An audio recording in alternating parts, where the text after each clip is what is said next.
Comme chaque année, le 19 juin, c'est la journée mondiale de lutte contre la drépanocytose. Comme vous le savez, la drépanocytose est une maladie génétique et héréditaire du sang, transmise par les deux parents à leurs enfants malades. Il s'agit d'une malformation des globules rouges. Les drépanocytaires ont moins de globules rouges que de globules blancs, ce qui est une anomalie d'une part. D'autre part, les globules rouges des drépanocytaires sont en forme de croissant au lieu d'être en forme de cercle, ce qui empêche la circulation normale de l'oxygène dans le sang. Par conséquent, l'oxygène ne peut pas alimenter les organes essentiels du corps humain, le cerveau, les poumons, le cœur, les reins, etc. Ce qui crée des crises vaso-occlusives, c'est-à-dire des crises de douleur intenses qui handicapent les drépanocytaires. D'accord? À entendre les drépanocytaires, ces crises douloureuses sont aussi intenses que l'accouchement sous péridurale. Lorsqu'ils sont en crise, les drépanocytaires ont l'impression qu'un camion les renverse. D'accord? Du coup, ils ne peuvent plus marcher. Même se tenir debout est un calvaire. Donc, à l'occasion de cette journée mondiale de lutte contre la drépanocytose, on a choisi ici sur cette chaîne de revenir sur l'espérance de vie des malades. Il y a une lueur d'espoir parce que la recherche avance. Il y a des médicaments prometteurs comme le cyclose qui a révolutionné la vie des malades. Avec ce médicament, les drépanocytaires peuvent passer des années sans connaître de crise vaso-occlusive. Par exemple, moi-même, je suis drépanocytaire de type SS, donc la forme la plus grave de cette maladie. C'est la maladie génétique la plus répandue au monde. Ça fait cela 3 ans que je n'ai pas fait de crise douloureuse intense, grâce au cyclose que je prends régulièrement tous les jours. Mais il y a aussi la spéciafoldine, qui est un médicament prometteur et qui favorise en fait l'augmentation de l'hémoglobine dans le sang. Parce que les drépanocytaires ont moins d'hémoglobine dans le sang que les sujets non malades. Donc il y a vraiment une lueur d'espoir. Cependant, il n'y a pas d'études récentes sur l'espérance de vie des malades. Mais ce qu'on sait, en Occident, les drépanocytaires peuvent vivre en moyenne 60 ans. Mais après, ça dépend de l'environnement, parce que la drépanocytose est une maladie environnementale et ça dépend dans quel pays vous vivez. Il y a des pays d'Afrique où les médicaments ont du mal à arriver, où la recherche n'avance pas. Et pour se soigner, il faut débourser des sommes folles. Du coup, l'espérance de vie est vraiment basse. Mais une chose est sûre, depuis l'apparition de la drépanocytose jusqu'à nos jours, parce qu'à une époque, un enfant drépanocytaire ne vivait pas plus de 5 ans. Aussi bien en France, aux États-Unis, parce que à l'époque, il n'y avait pas le cyclose, il n'y avait pas l'acide folique, et la recherche n'était qu'à ses débuts. Mais aujourd'hui, en 2025, sachez que lorsqu'on est drépanocytaire, par exemple en Île-de-France, on peut vivre jusqu'à plus de 80 ans. Je sais que dans mon hôpital, l'hôpital Henri Mondor de Créteil, il y a des drépanocytaires retraités qui ont plus de 80 ans. Mais, malgré cette lueur d'espoir, il y a encore des drépanocytaires qui meurent précocement. Quand je dis des drépanocytaires qui meurent jeunes, c'est-à-dire qui meurent à 30 ans, 40 ans, 50 ans. Parce que, bien que le traitement que nous avons, c'est un très bon traitement, mais on n'a pas encore trouvé un vaccin ou un traitement à l'égal de la trithérapie pour les patients qui ont le sida. Parce que grâce à la recherche, les patients qui ont le sida ont la même espérance de vie que les sujets non malades. Mais ce n'est pas encore le cas avec la drépanocytose. Même si l'espérance de vie des drépanocytaires s'améliore, mais ça ne s'est pas encore complètement normalisé. Ça dépend encore du lieu de notre habitation, de l'hôpital où on est suivi. Mais si on doit taper du poing sur la table, c'est vraiment ce qui se passe aux urgences en fait. Il y a beaucoup de drépanocytaires qui meurent encore parce qu'ils arrivent aux urgences, on ne les prend pas au sérieux. Vous avez entendu parler du syndrome méditerranéen, d'accord? Lorsque les patients drépanocytaires, majoritairement noirs, arrivent aux urgences et on leur demande, sur une échelle de 10, quel est votre niveau de douleur? Lorsque les drépanocytaires disent 9, 10, on croit qu'ils exagèrent la douleur, d'accord? Parce qu'ils sont noirs. On croit que les noirs supportent mieux la douleur, d'une part, et d'autre part, que les noirs exagèrent l'intensité de leur douleur. Et il y a des drépanocytaires qui meurent parfois aux urgences parce qu'ils ont passé 24 heures et aucun médecin ne les a auscultés, ils n'ont reçu aucun traitement pour venir à bout de leur crise. D'accord? Donc l'espérance de vie avance très bien, mais jusqu'à aujourd'hui, on peut encore mourir jeune si ça se passe mal aux urgences ou alors si on n'est pas bien suivi. Ce qui est bien dans la drépanocytose, il faut le répéter aux warriors. D'accord? La recherche, c'est bien, ça avance. Les médicaments, c'est bien, il y en a. D'accord? Mais ce qui compte vraiment, ce qui améliore vraiment l'espérance de vie des malades, c'est le suivi. D'accord? Ne loupez pas vos rendez-vous avec votre médecin spécialiste. Parce qu'au cours de ces rendez-vous, le médecin peut vous ausculter, d'accord? Peut vous prescrire des examens sanguins, peut faire état de votre situation à l'instant T. Et c'est ainsi que le médecin peut ajuster votre traitement, d'accord? Et peut vous scruter à la loupe afin de savoir ce qui ne va pas, ce qui va bien. Et en outre, jusqu'en 2025, les drépanocytaires meurent encore aussi des infections. Lorsqu'on est drépanocytaire, on est vraiment fragile et on a tendance à attraper tous les microbes, toutes les infections qui se baladent par-ci, par-là.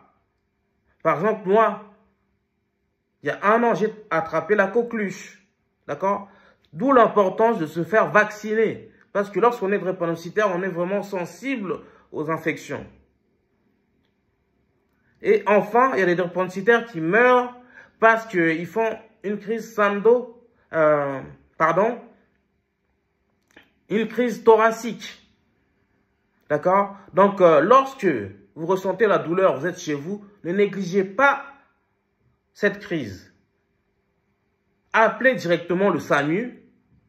Dites-leur que vous faites une crise de drépanocytaire, qu'on vous envoie une ambulance dans les 30 minutes à venir. D'accord? Donc, en cette journée mondiale de la drépanocytose, moi, je demande au pouvoir public, aux autorités françaises, d'augmenter le budget des hôpitaux de référence qui suivent les patients drépanocytaires. En Île-de-France, on a quand même une bonne dizaine d'hôpitaux et de centres de référence spécialisés sur la drépanocytose qui prennent en charge les drépanocytaires. D'accord? Il faut encore plus de budget. D'accord? Et l'autre lueur d'espoir, c'est qu'aujourd'hui, il y a quand même la thérapie génique. D'accord? Désormais, on n'a plus besoin d'une greffe de la moelle osseuse pour guérir de la drépanocytose. D'accord? Maintenant, il y a la technologie qu'on appelle thérapie génique. D'accord? C'est-à-dire, on prend sur le patient le sang qui se porte bien. On le laisse, on enlève le sang qui se porte mal. Et cela, c'est possible désormais, mais pour avoir accès à la thérapie génique, déjà, il faut être sélectionné, il faut avoir moins de 35 ans. Et c'est vraiment la lueur d'espoir parce que ça guérit totalement de la maladie. Donc, si en Occident, dans les pays comme la France, on est très bien soigné de la drépanocytose, comme les États-Unis, on est très bien soigné de la drépanocytose, en Europe en général et en Amérique du Nord. Mais l'Afrique, d'accord, les drépanocytaires sont laissés pour compte en Afrique. D'accord? Les drépanocytaires meurent encore très précocement. D'accord? Il y a des drépanocytaires qui meurent à 18, 19 ans, 20 ans. D'accord? Alors qu'ici, en France, on peut même dépasser les 80 ans et être drépanocytaire. Ce n'est pas normal. Et là, j'en appelle aux autorités africaines, aux présidents africains. On est quand même en 2025, ça fait presque un siècle que cette maladie existe. Et cette maladie est venue d'Afrique parce que c'est une mutation du paludisme. Et ce n'est pas normal jusqu'en 2025 que les drépanocytaires n'aient pas de traitement sur place ou doivent débourser des sommes mirobolantes pour se faire soigner. On ne peut plus laisser les drépanocytaires mourir, d'accord, à l'indifférence générale. Donc, il faut vraiment beaucoup de sensibilisation, beaucoup de prévention. Et si les pays comme la France, les États-Unis peuvent aider nos pays africains à améliorer la prévention, la sensibilisation et à améliorer le suivi des drépanocytaires sur place.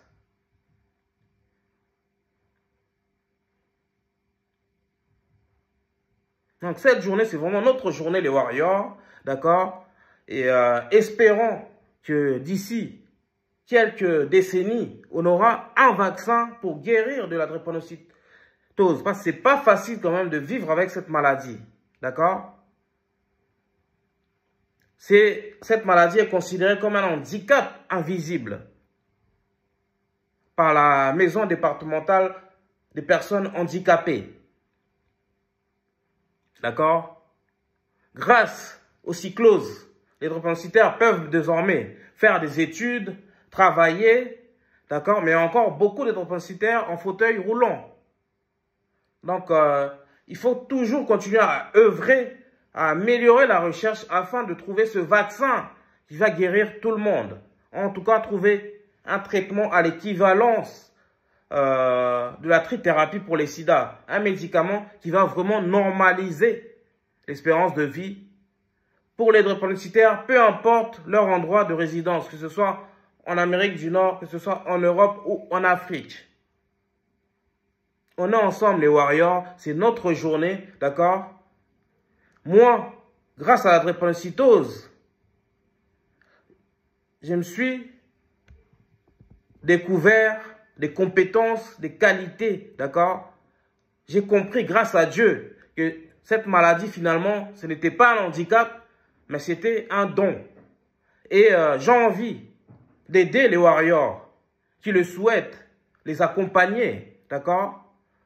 Dans leur vie au quotidien pour leur apprendre comment éviter les crises douloureuses, comment faire pour concilier études et drépanocytose et les coacher, d'accord, afin de les développer pour qu'ils puissent s'insérer professionnellement et socialement dans la vie en France. Donc, il y a mes contacts dans la description. Si vous voulez être coaché par moi, c'est gratuit. Être accompagné par moi-même parce que moi, malgré la drépanocytose, j'ai quand même un double master. D'accord? Un master en communication des entreprises que j'ai obtenu en 2009. D'accord? Et un autre master en journalisme que j'ai obtenu dans une grande école de journalisme en 2012. D'accord? J'ai travaillé quand même à peu près une dizaine d'années dans le journalisme. Et c'est mon métier. Je peux vous accompagner les Warriors si vous le souhaitez. D'accord? Mes coordonnées sont dans la description. Donc, nous remercions les autorités françaises de tout mettre en œuvre pour le suivi des malades. Et surtout, tous les médecins qui nous traitent au quotidien, qui nous accompagnent, qui sont très investis, d'accord, de cette cause. Vive les Warriors, nous sommes ensemble. Si vous aimez cette vidéo, likez, commentez, Partager, c'est une manière de m'aider afin de développer cette chaîne. Vous pouvez également regarder toutes les publicités qui se déclenchent dans cette vidéo. Par ailleurs, vous pouvez aussi vous abonner et activer la cloche de notification. C'est important les Warriors, c'est gratuit et ça nous aide énormément. Sinon, si vous le souhaitez, me faire un don afin que j'achète le matériel adéquat afin de développer cette chaîne en réalisant des vidéos encore plus qualitatives. Ici, on parle de l'excellence et de la culture noire. On parle de l'actualité africaine et de la spiritualité africaine. On parle aussi de la drépanocytose, une maladie qui nous touche particulièrement des Noirs, des Africains et des Afro-descendants, mais également de tous les tabous et coutumes de notre communauté noire. Vive la journée mondiale de la drépanocytose. Ciao les Warriors.